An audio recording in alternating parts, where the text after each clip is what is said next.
atribuye a Salomón.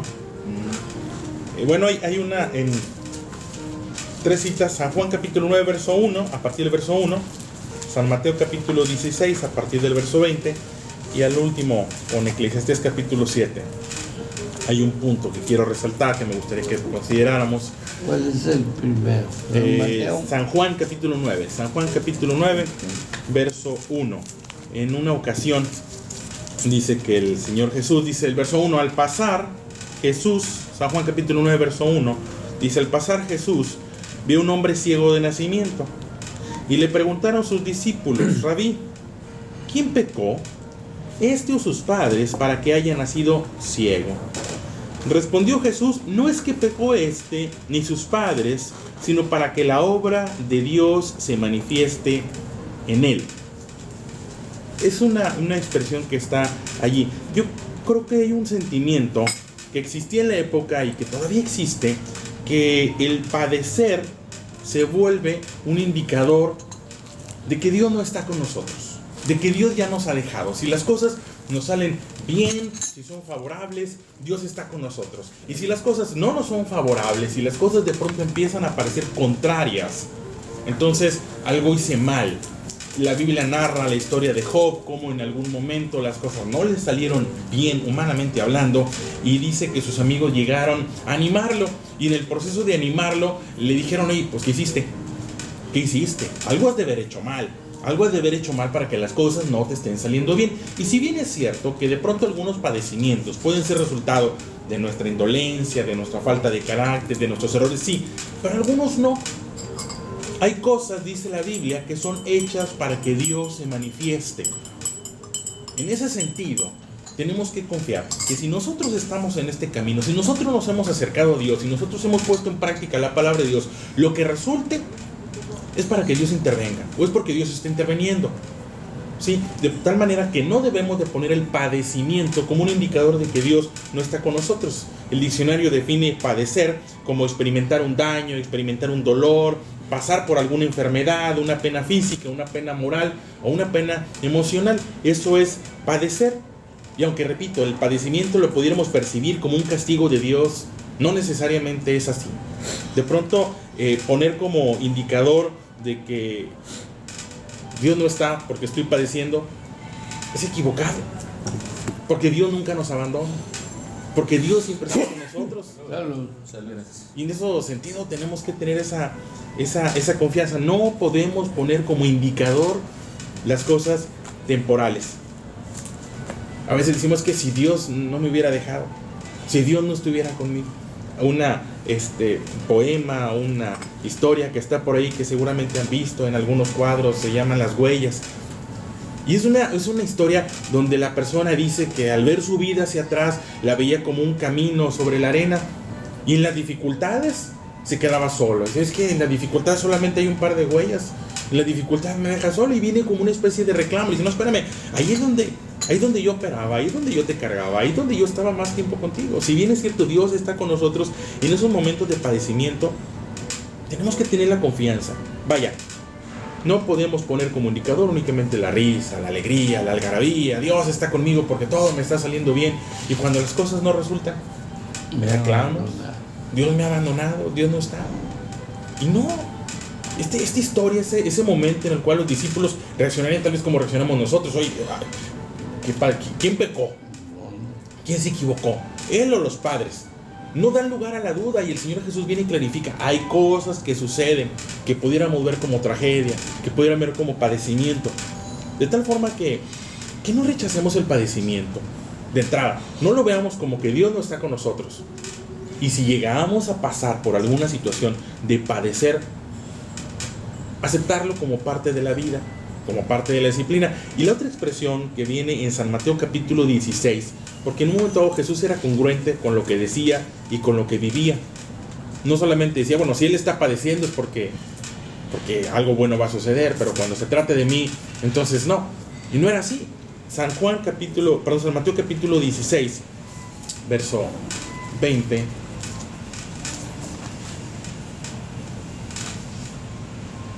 Sí, a partir del verso 20 se los leo. Dice: entonces mandó a sus discípulos que a nadie dijesen que Él era Cristo, Verso 21. Y desde entonces comenzó Jesús a declarar a sus discípulos que le era necesario ir a Jerusalén y padecer mucho de los ancianos, de los principales sacerdotes y de los escribas, y ser muerto y resucitar al tercer día. Entonces Pedro, tomándolo aparte, comenzó a reconvenirle diciendo: Señor, ten compasión de ti, en ninguna manera esto te acontezca.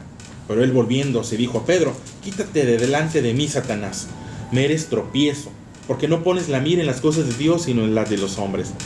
Entonces Jesús dijo a sus discípulos: si alguno quiere venir en pos de mí, niéguese a sí mismo y tome su cruz y sígame. Porque todo el que quiera salvar su vida la perderá, y todo el que pierda su vida por causa de mí la hallará. Porque ¿qué aprovechará el hombre si ganare todo el mundo y perdiere su alma? ¿O qué recompensa dará el hombre por su alma? Porque el Hijo del Hombre vendrá en la gloria de su Padre con sus ángeles, y entonces pagará a cada uno conforme a sus obras. De cierto os digo que hay algunos de los que están aquí que no gustarán la muerte hasta que hayan visto al Hijo del Hombre viniendo en su reino.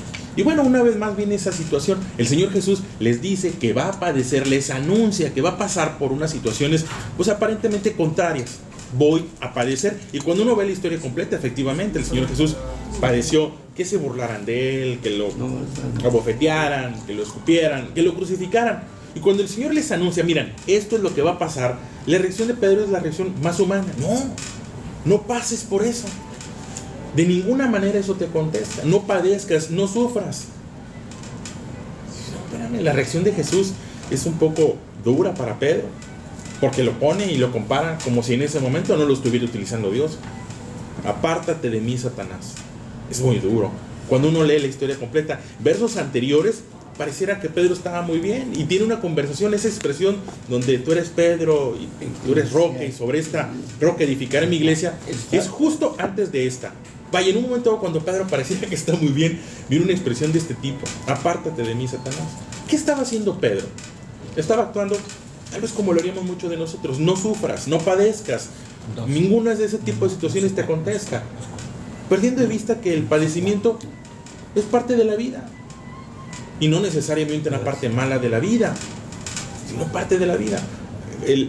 La reacción a veces de los papás salir en la mañana a levantar a nuestros hijos es padecer. Levántate, quiere ir a la escuela.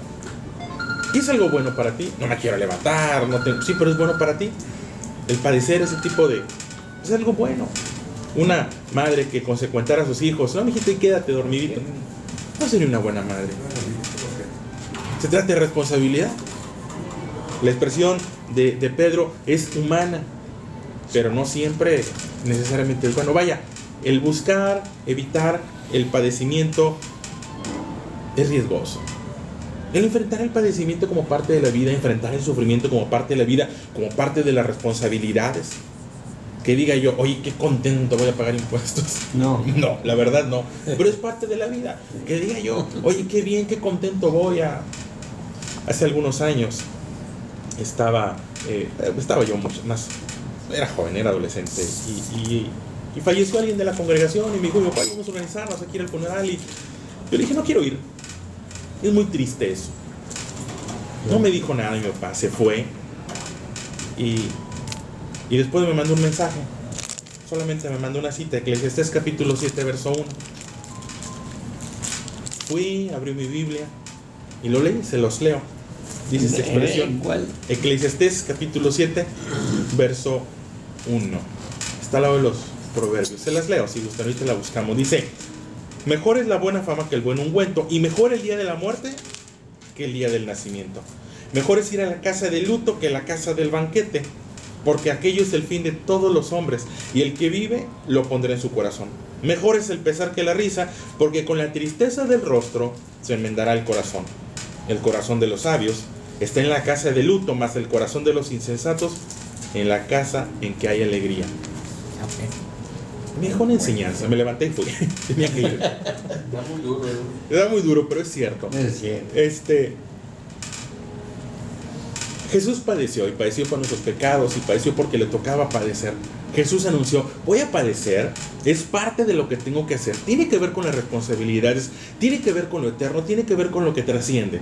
La reacción de Pedro es muy humana. No, hombre, pobrecito, no, hombre, ten compasión de ti. Como también nosotros pudiéramos decir, no, hombre, ya padecí por mucho, ya sufrí mucho, yo ya viví, ahora me toca descansar. A descansar a la presencia de Dios. No voy a decir a descansar en el panteón, a descansar a la presencia de Dios. No existe la jubilación. Tratándose de lo que tiene que ver con Dios, lo mejor está por venir. Y sí, de pronto lo mejor es padecer.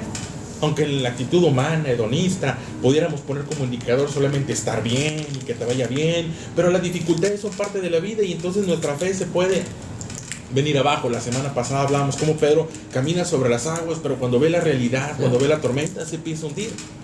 No, espérame, las dificultades, la tormenta no son para hundirnos. El padecer no lo podemos convertir en un indicador. Es decir, suena raro decir, oye, Dios está conmigo, mira cómo sufro. Suena raro, ¿no? La propuesta de Dios está conmigo, mira cómo me está yendo. Fíjate cómo van las ventas, fíjate cómo va la economía. Dios está con nosotros. Pero de pronto darle la vuelta y decir, Dios está conmigo. Perdí a alguien de mi familia. Dios está conmigo, estoy pasando por una enfermedad. Dios está conmigo, tengo dificultades. Yo sé que no estamos acostumbrados a eso. Sin embargo, la Biblia nos enseña que aún en el padecimiento Dios está. Y que el padecimiento, que el sufrimiento puede ser parte de la responsabilidad. Hacer lo que me corresponde. El Señor Jesús dijo, voy a padecer y voy a padecer mucho. Y voy a padecer, dice, de los ancianos y de los escribas y de los sacerdotes, de quien no se esperaría que padeciera. No espera uno padecer por la esposa, o por los hijos, ¿no? O por la familia, o por Dios.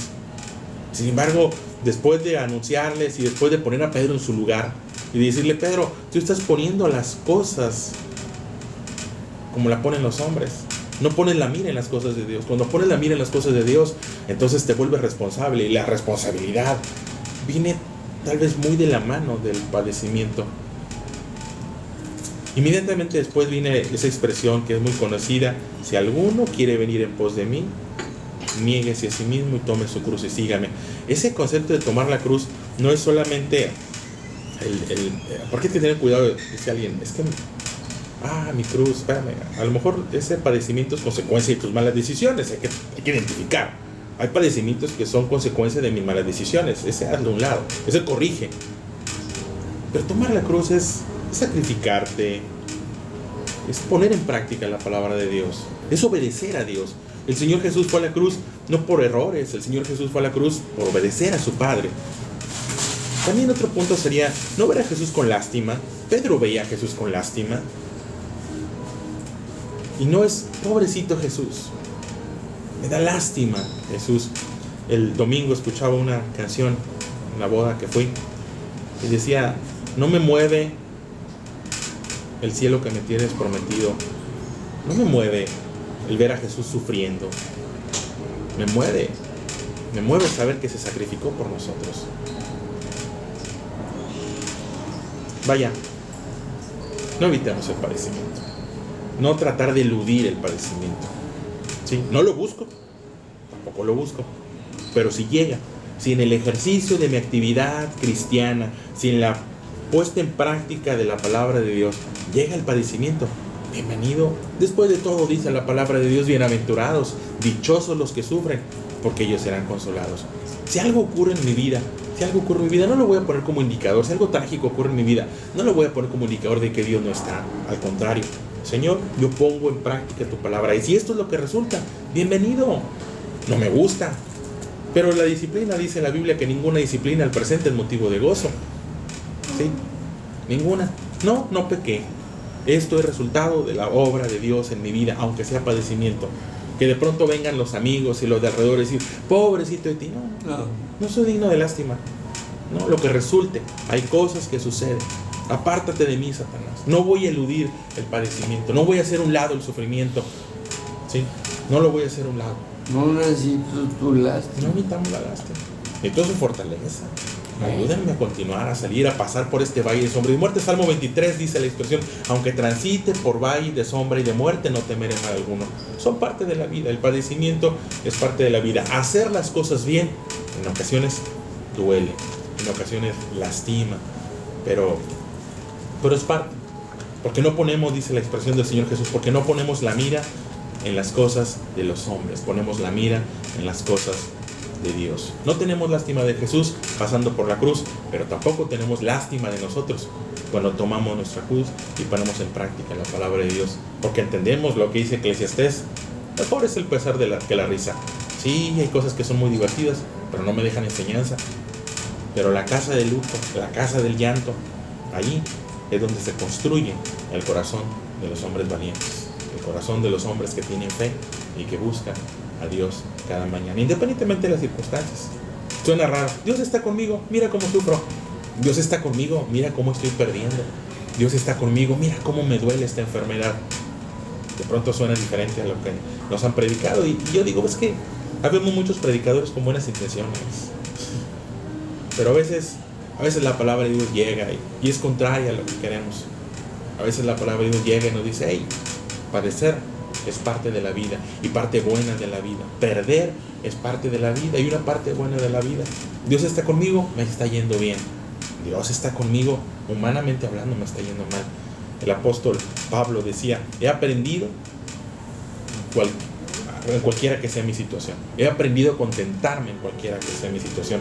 Sé padecer y sé temer. Bueno, ejercitarnos en el padecimiento, repito, no es buscarlo, pero si de pronto llega a nuestra vida, llegan esas noticias de cáncer, llegan esas noticias de enfermedad, llegan esas noticias de extorsión, de secuestro, llega esa noticia de pérdida, no, Dios está conmigo, ya estaba conmigo y seguirá conmigo. Padecer es parte de la vida del creyente, cuando proviene de parte de Dios, cuando no fueron mis malas decisiones, cuando ponen en práctica, repito, la palabra de Dios, es en lo que resulta. Me es necesario padecer mucho, dijo el Señor Jesús. Y la reacción humana, no, que digamos, me es necesario padecer mucho, me es necesario padecer mucho. ¿Por qué hago las cosas así? Porque Dios está conmigo. Suena raro, yo sé, Dios está conmigo, mira cómo sufro, pero por cada lágrima, dice la palabra de Dios, dichosos, bienaventurados los que lloran, porque ellos serán consolados. Se los dejo a su consideración. Gracias. Bienvenido el pesar, bienvenido el pesar, bienvenido si proviene de parte de Dios, porque construirá nuestro carácter. Se los dejo. Jonathan, estaba viendo aquí Mateo 28, que no le capto aquí. Dice: de cierto os digo que hay algunos de los que están aquí que no buscarán la muerte hasta que hayan visto al Hijo del Hombre viniendo en su reino. Sí, ¿Qué quiere decir? es Mateo 28. sí. Digo, Mateo 16. Dice 28. 28. Lo que dicen algunos teólogos respecto a eso es que se refería a lo que venía después, a la transfiguración. Cuando el Señor Jesús sube al monte a orar, dice que se manifestaron ahí algunos ángeles y le servían, y que vieron como de alguna manera se transfiguraba. Entonces, que se refería a eso, que pudieron experimentar, sin haber pasado por la muerte, una manifestación sobrenatural del Señor Jesús. Pudieron percibir al Señor Jesús en su gloria, a su deidad. No lo creo. Ok. Cuando uno continúa leyendo, más adelante vemos que el Señor Jesús se fue a orar justo antes de la cruz. Sí. Dice que subió a orar. Y mientras subió a orar, dice que se aparecieron, que se manifestaron a él, a algunos ángeles, o también estaban Elías, los profetas, y le servían. Entonces, que los discípulos pudieron ver al Señor Jesús no como un humano. ¿Sí? Sí, pero lo que no entiendo es por qué dice: no gustarán la muerte. Ajá. Hasta que hayan visto al Hijo del Hombre viniendo en su reino. Sí, que de alguna forma vieron al Señor Jesús en su condición de Dios, de Rey, ¿sí? Y ellos no habían muerto. Que estaba anunciando la transfiguración. ¿Qué es Mateo qué? Mateo 16, 28. 16, 28. Mateo es donde estábamos ahorita. Sí. Mateo 16. 16, 28. Pienso que lo que interesa muchísimo es no perder de vista que vamos a tener un final feliz. Si ahorita las cosas no apuntan para allá, es parte de la función. Pero de ninguna manera vamos a catalogar toda la obra por un momento de la película, ¿verdad? Muchas veces cuando estamos puestos en un aprieto en la vida, podemos pensar hasta en eso que decía Jonathan, el abandono de Dios.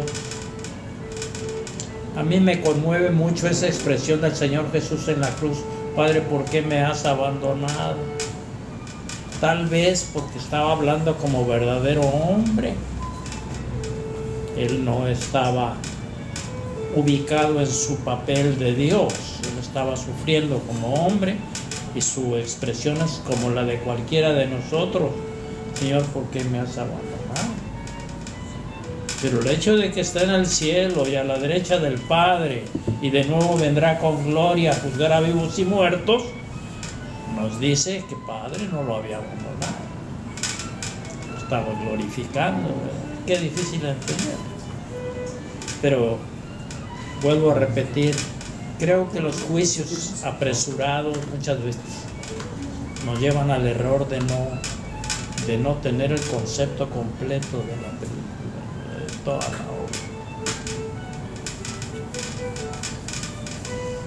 Y por eso estamos aquí. Naturalmente.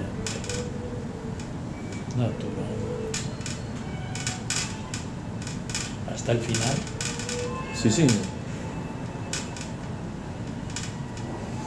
Muy bueno. Vamos a ver. A ver, Jonathan, quiero preguntarte esto. Proverbios, ¿qué? 11. Proverbios 11, ¿verdad? Sí. Proverbios 11. Proverbios 11. Al final dice: el fruto del justo es un árbol de vida, pero los malvados serán. Si aquí abajo se retribuye al justo, cuanto más el malvado y al pecador.